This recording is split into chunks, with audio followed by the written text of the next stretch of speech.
All right. Happy Monday afternoon, everyone. I hope everyone's having a great Monday. Had a great weekend.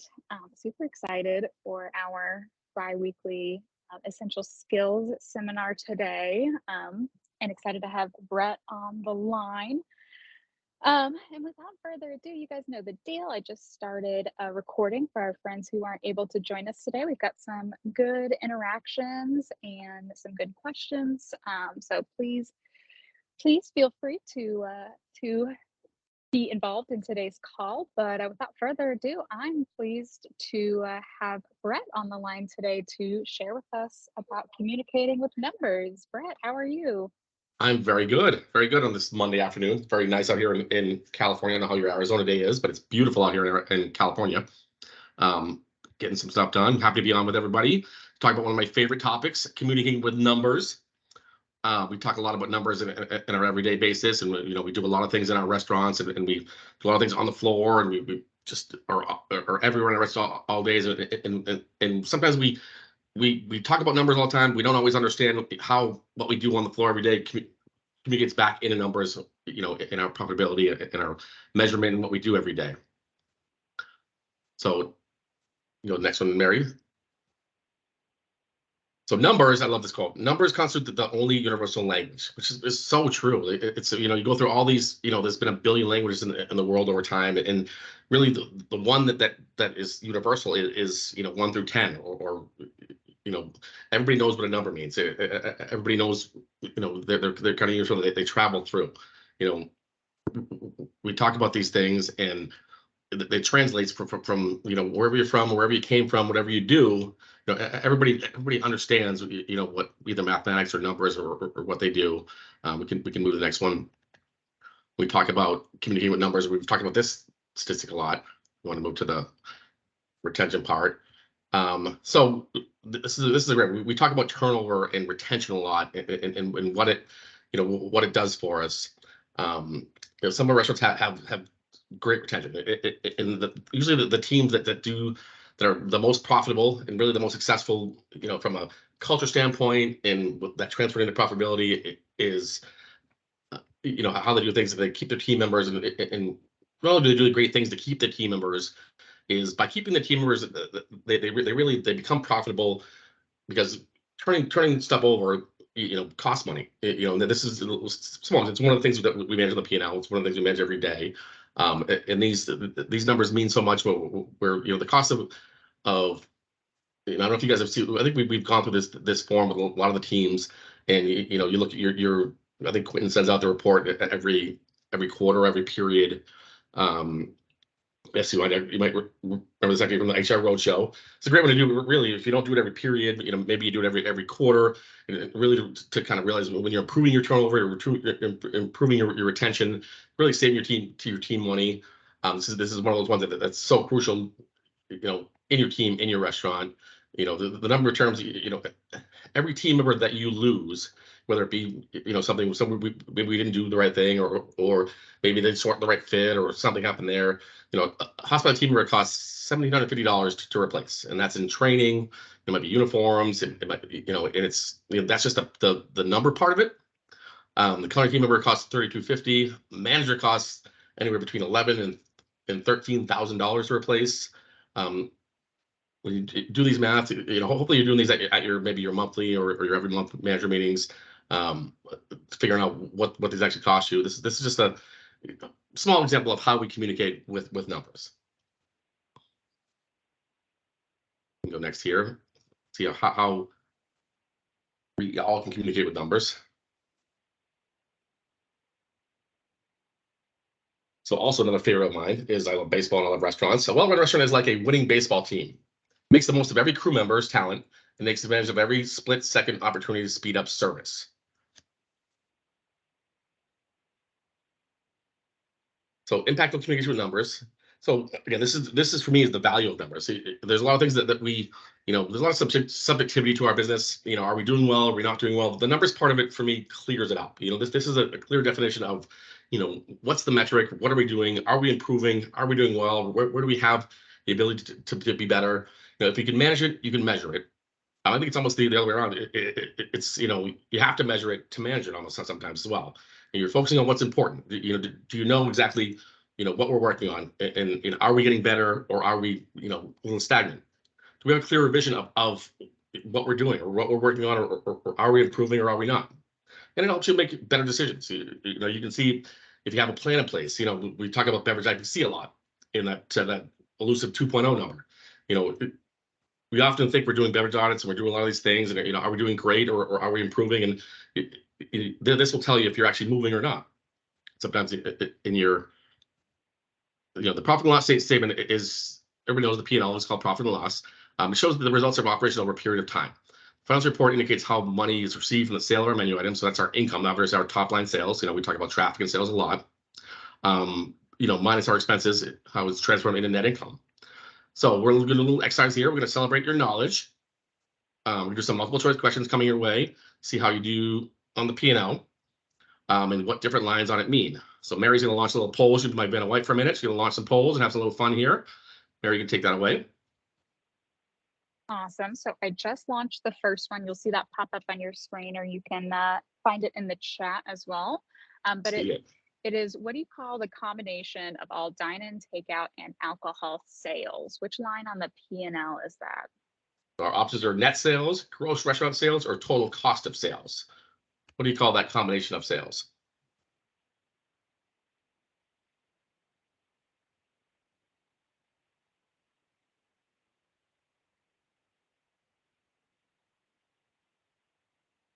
Ooh, got some answers coming in. It looks like net sales and gross restaurant we're a little mix. sales We're a are little neck mix and neck right now. Yeah. There's a little confusion on that. It's a confusing one. Yeah. Somebody just changed their answer, I think. little confusion. So this is actually, we actually talked about, me and Mary talked about this, a little bit of a confusing one. So dining, takeout, and sales, those are our top line revenue. That's our what we call now our gross revenue. So dining, takeout, and alcohol sales are what we start with, right? And then we, from there, there's some things in there that are, we don't always keep. There's either we have our $20 Mongolian beef, or we have our lettuce wrap promotion, or these sort of things. So there's some built-in business features that we do there that pull out, and those become from there. That's the other half of us that maybe got this wrong. That's where we become net. Is you start with gross. Gross is the one, when a guest comes in and spends $20, $40, whatever they spend, that's the gross amount. What we actually walk away with in sales, not profit, but sales is what we net from there. Yeah, the way I remember that one is it's gross to see how much money is taken out of this. That's really good. I really like that. I'm going to use that. That's great. All right, next question launching in the poll is, what is direct operating expense? Or we often abbreviate that as OPEX. Your options are all the restaurant facility, admin, and advertising expenses, or is it rent? Or is that your utilities? Oh, we're owning this one. We got this one. Yeah, so far we're looking good. I got 3 in there. Oh, look at you guys. So far, everyone's gotten it right. So you got this one. I think we've kind of given away the answer. Yeah, yeah, that's good though. I mean, that's great. We know this one. Facility admin. This is basically everything that comes down, after your prime. We'll talk about prime in a little bit here.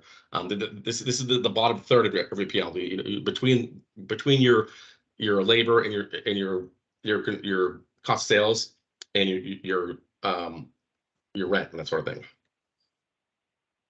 What do we got next, Miss Mary Vanna White? That one? Yeah. Next, we have actually, what is prime cost? So your options are, is it the bottom line or your profit? Is it your payroll taxes, your workers' comp insurance, or is it the total expense for labor, cost of sales, and any discounts? There's a fast responder in there.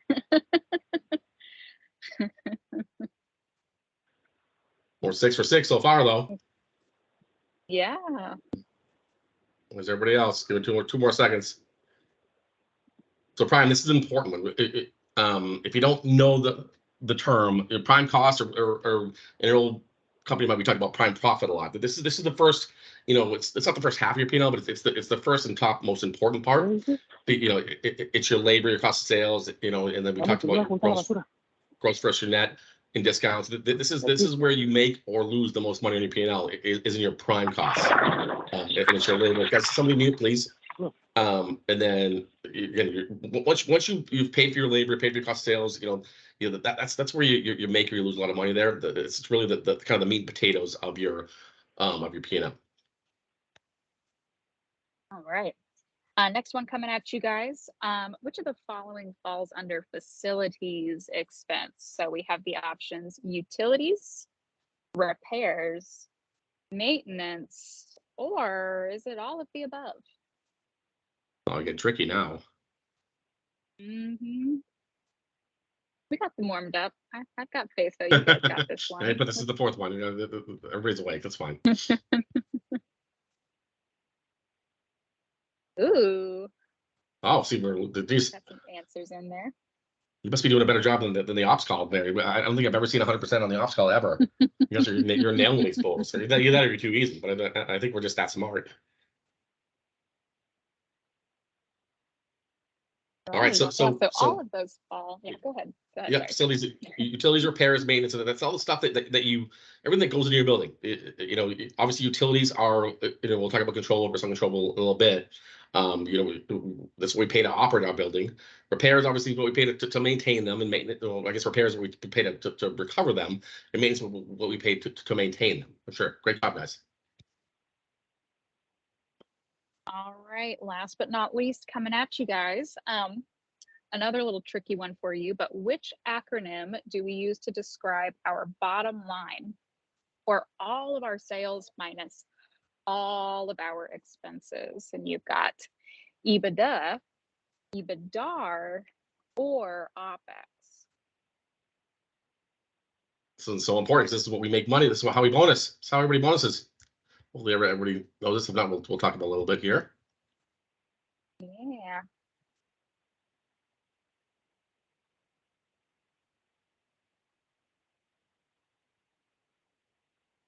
This was a tricky one for sure. It is, and it's a good one actually. So we'll talk about the difference here. So the correct answer is EBITDA, and what that means is earnings before interest, taxes, depreciation, and amortization. The other response was EBITDAR, which is the same earnings before interest, taxes, depreciation, amortization, and rent is what is added on there. So we bonus, is the bottom line is, at the end of the day, it's just like when you're paying your bills every month, you got to pay your rent.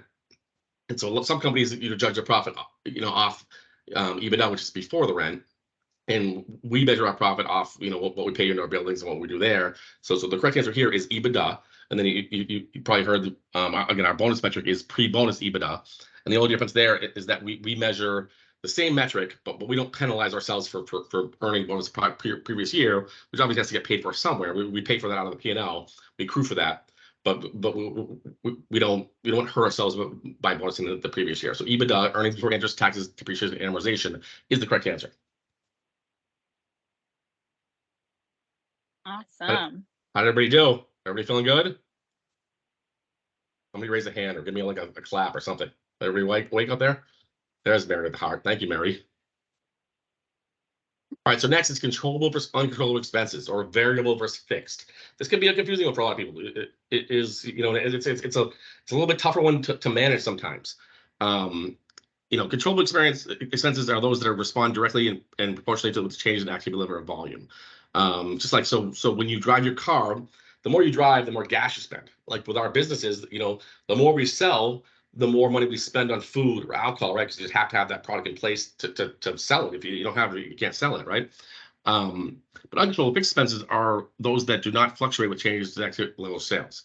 So again, rent or mortgage, just like being at home or at the restaurant, those always stay the same. So if your rent is, at home, maybe it's $2,000, whatever that number may be. At the restaurant, it might be $15,000 or $30,000.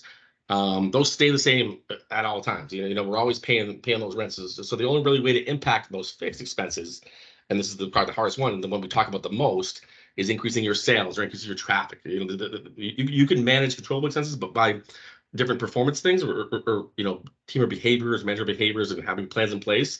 The real unlock to those uncontrollable, those fixed expenses is to build your sales. That's why we talk about sales being so important all the time and driving sales, and that top line revenue being like the lifeblood to our business. All right, this is fun. Remember, I sent you a note on this. I don't think you got because I wasn't logged on, but this is gonna be really fun. So we're gonna have a little impactful communication with numbers here. So we do another activity.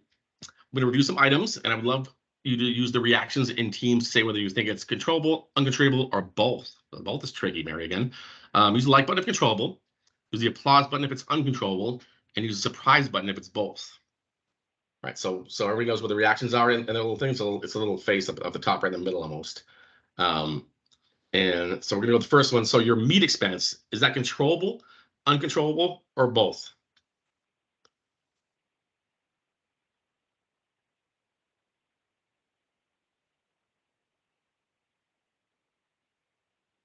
Ooh, getting some mixed messages in there.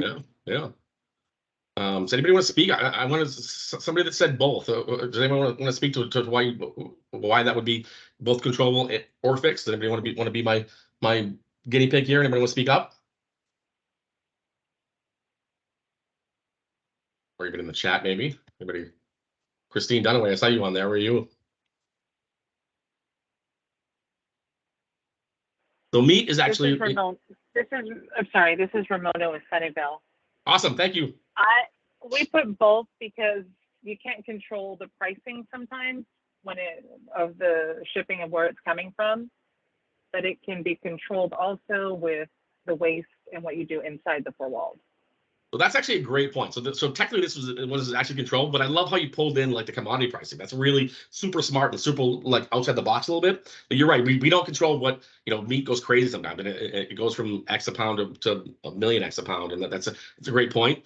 But I think for the most part, so we manage it through Crunchtime, and we manage really variance. And so that's why we look at variance, and that takes the kind of the price out of it a little bit. And you're looking at how much you waste. So you're right. I love that. That's a really exciting thing that you pull that other part into it. But it's mostly controllable because Art's the one that controls the prices. Well, he doesn't really control the cow prices, but he's doing his best. But you're right. The way we really win that category is following your SOPs. Are you managing your meat cutter? Are we processing our marinades right? Are we cutting right? Are we managing the purge? Or are we recording all that? But great job. I really appreciate whoever jumped in there. That was awesome. It's really I never even thought of the kind of the commodity part of it. That was really good one there. The next one is everybody's favorite, minimum wage rate. Is this uncontrollable, controllable, or both?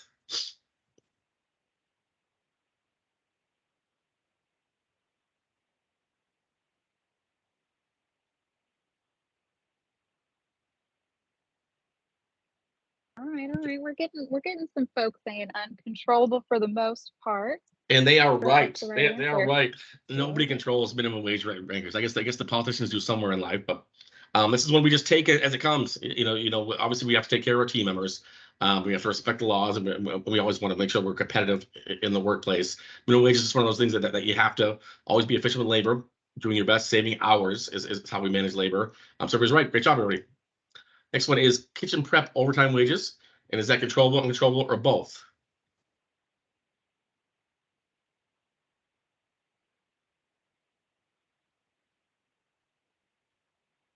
Only saw one. Who else is out there? What do we got? Controllable, uncontrollable, or both? We're thinking. Think fast.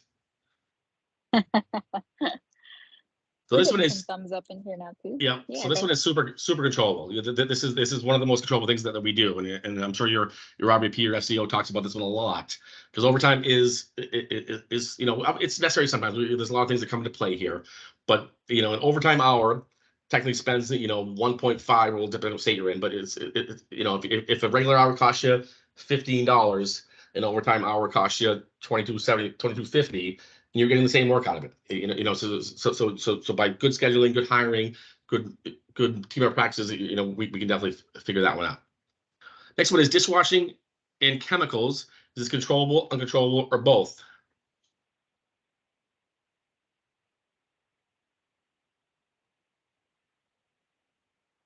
Ooh, Sunnyvale raised their hand. Did you guys want to speak to this one? What do you got, Sunnyvale? Step in. Let's do it. They just hit the wrong button. That's okay, Sunnyvale. That was an accident. I apologize. That's okay. That's okay. It happens. It's fun. We appreciate it though. But we did put controllable. It is totally controllable. Dishwashing chemicals, again, I guess the pricing will come here in a little bit. You know, we're contracted with Ecolab, but these are things where managing it, you know, using your Ecolab rep, how often do you get collaborated? You know, do our machines work right? Are we using the proper dispensers and all those sort of things? You know, all those things. Are we using the right chemicals for the right thing? Are we using the foam nozzles for our degreasers? You know, all these things. These are controllable. These are things that 90% of the time are things that we can either use more or less of based on how we manage the business. Licenses and permits. This one is controllable, uncontrollable, or both.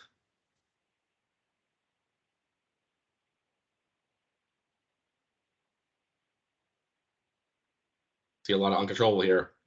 I think you're right. License and permits is, again, this kind of like minimum wage. We pay what we got to pay. There's a cost of doing business. You know, we have to have our food permit. We have to have our fire permit. You know, we have to have our alarm permit. All these things. You know, we have to pay these certain things just to operate. And these things just kind of, they are what they are, depending where you live, depending where you operate. Next one, building rent. Is this one controllable, uncontrollable, or both?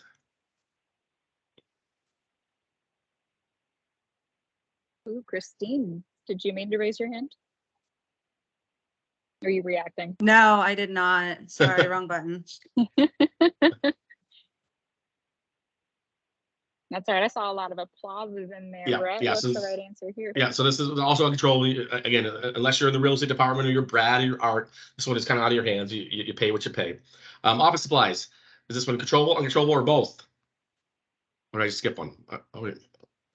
No, yeah, office supplies. No, you're right. My notes are wrong. So office supplies are 100% controllable.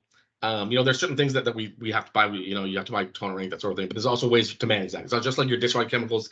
You know, there's certain things you do. Smart ways to order, and you know, are we doing the right things? That one's controllable as well. Next one is utilities, electric. Is this one controllable, uncontrollable, or both?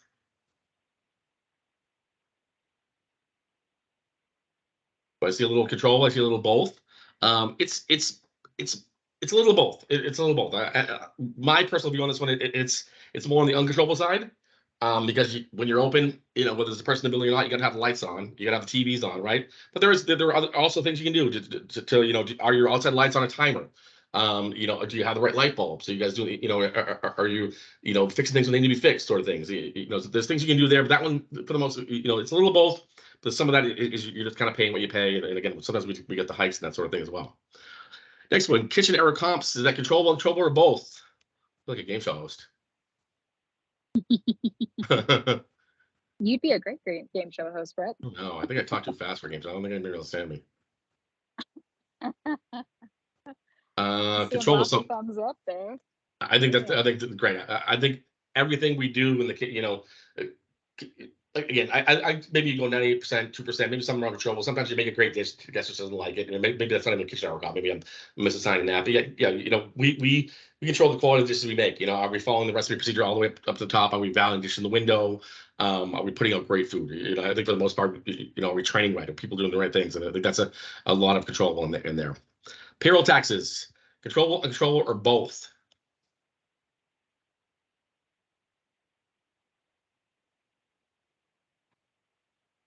Well, I think you tripped him up on this one, Mary. So I see a lot of uncontrollable, which is a lot of right. But did you know? So your payroll taxes you pay no matter what. But part of your payroll taxes you also pay on how much labor you spend. So if you're managing your labor correctly, or efficiently, I should say, not correctly or incorrectly, you're going to pay less payroll tax than you do in a restaurant that might be inefficient. So the lower your labor or the more efficient you are, the lower payroll tax you're going to pay. There's a certain part of it you're just going to pay anyways. But the better you do with your labor management, the more efficient you are, you're going to pay a lower percentage or a lower rate, because you're managing better. So that one is a little of both, but it's more controllable than you think. Advertising expense, is this controllable, uncontrollable, or both?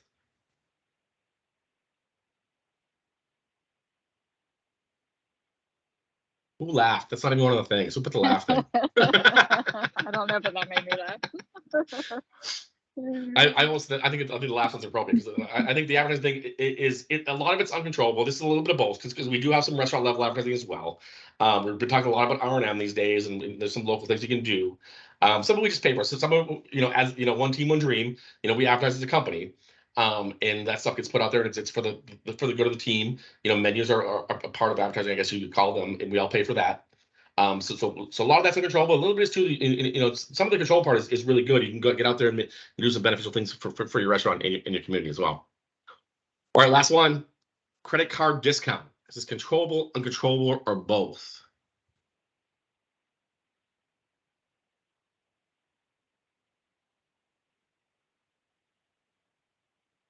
So I saw controllable in there.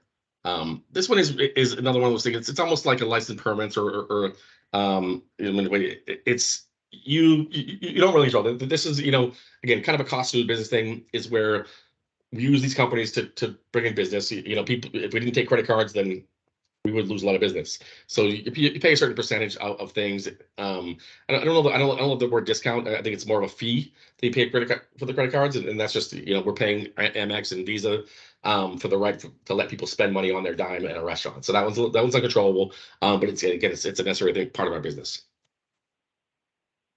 All right, Mary, next.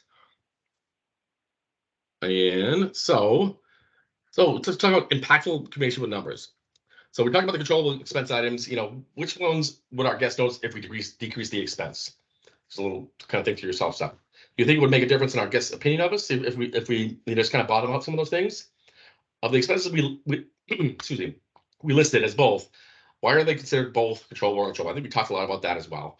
I love this next slide, Mary. Listen to the next one because this one's a really important one to talk about when it comes to numbers. A lot of people think that the less money you spend, the better it is, and this is it's really a backwards type thing sometimes with a lot of parts of our business. I just want to be really clear: a bigger bottom line does not always mean a better business outcome. It's easy to fall prey to the quick cash grab. I won't fix this. I won't buy this. The more I save, the more I make, sort of thing. It's just jerry rigging. I won't give raises. Man, is that one bad one. I won't clean this, which is, geez, that's even worse. I run a lot of discounts to drive traffic. I cut corners. I have a bigger bottom line. Well, this can work in a short term, and it's usually mostly short term. It really is never a long term solution. It can really have a really detrimental long term effect on the business, not just your location, but the brand as a whole. We operate as a full kind of amoeba business here. It's important when you're reviewing your P&L and making action plans that we're considering long-term impacts of these decisions we make. Will this affect our guest experience? Will this impact the brand? If you're ever unsure, talk to your market partner or your OP, whoever it may be. I talk about this all the time. We talked about OpEx for a minute, right? And so my biggest line is the silver glass, China silver glass, right?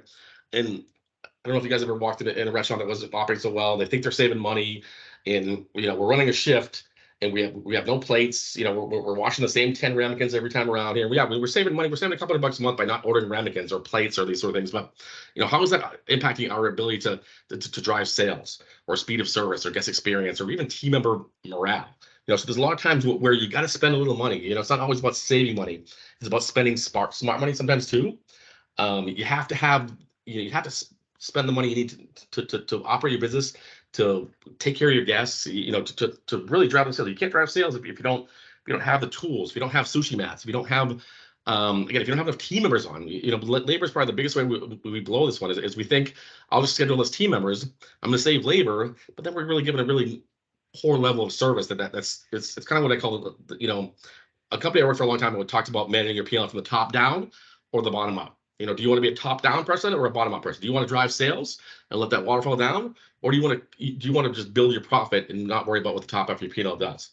I want to be the top-down guy. You always want to spend the money and manage it. You might be losing plates. You might be spending a lot of money on plates, and your answer might be, I'm just going to stop buying plates. Well, that's not the right one. You got to figure out where the plate's going. You keep spending the money because you have to, because you need those plates to operate. You need those plates to take care of your guests and have your team members happy. But you got to figure out where that comes from there. So again, saving money is not always the way to make money. It's a way. Sometimes it's a way to choke out your business, choke out your sales. So it's not always the option. Never think that ordering less alcohol and running out of things is the way to save your bar costs. Again, your China glass silver line is not don't buy it. It's figure out how to be more efficient with it.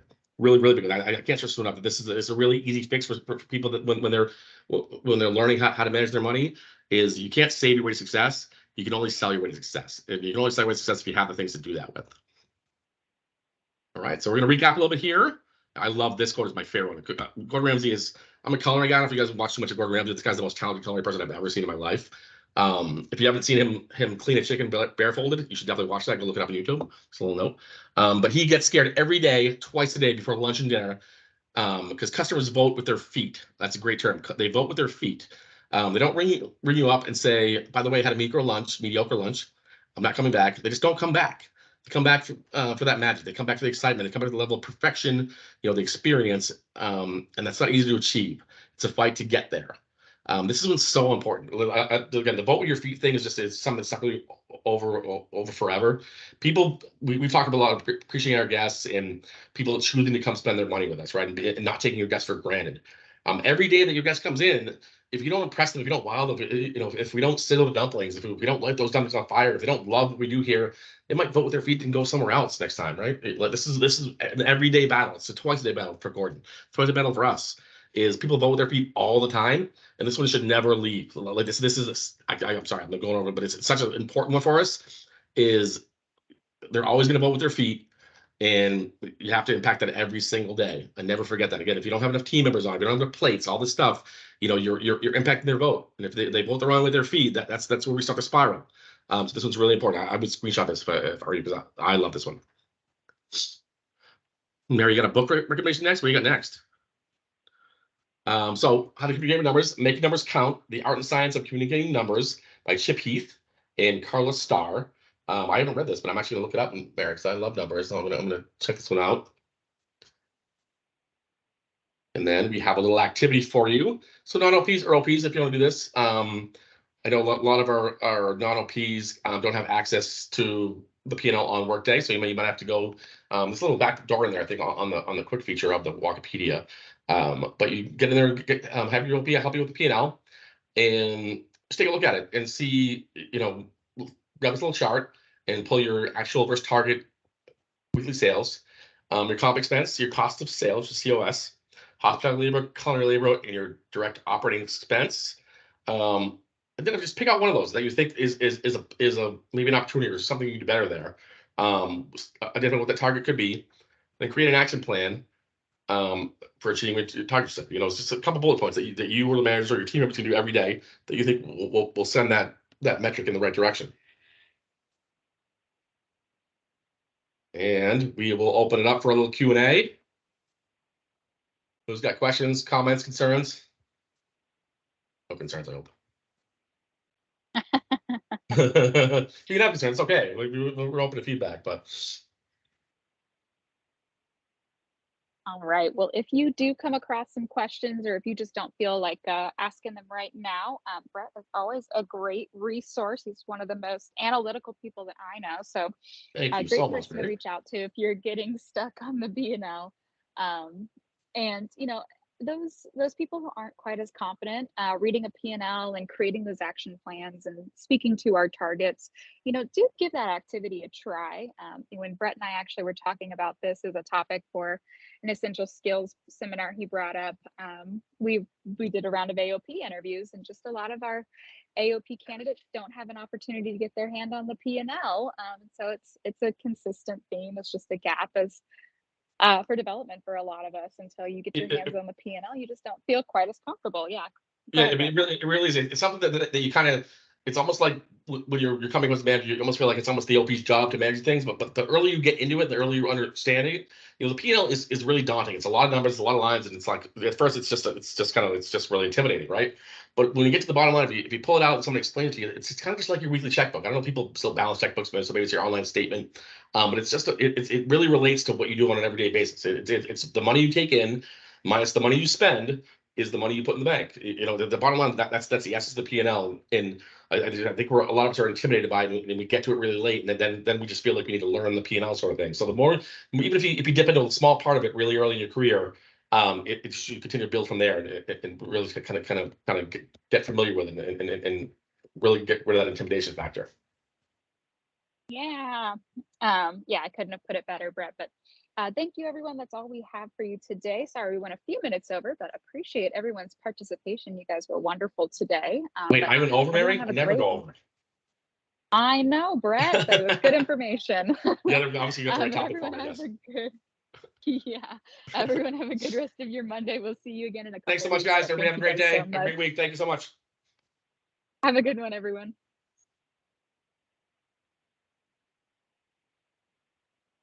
Bye, guys.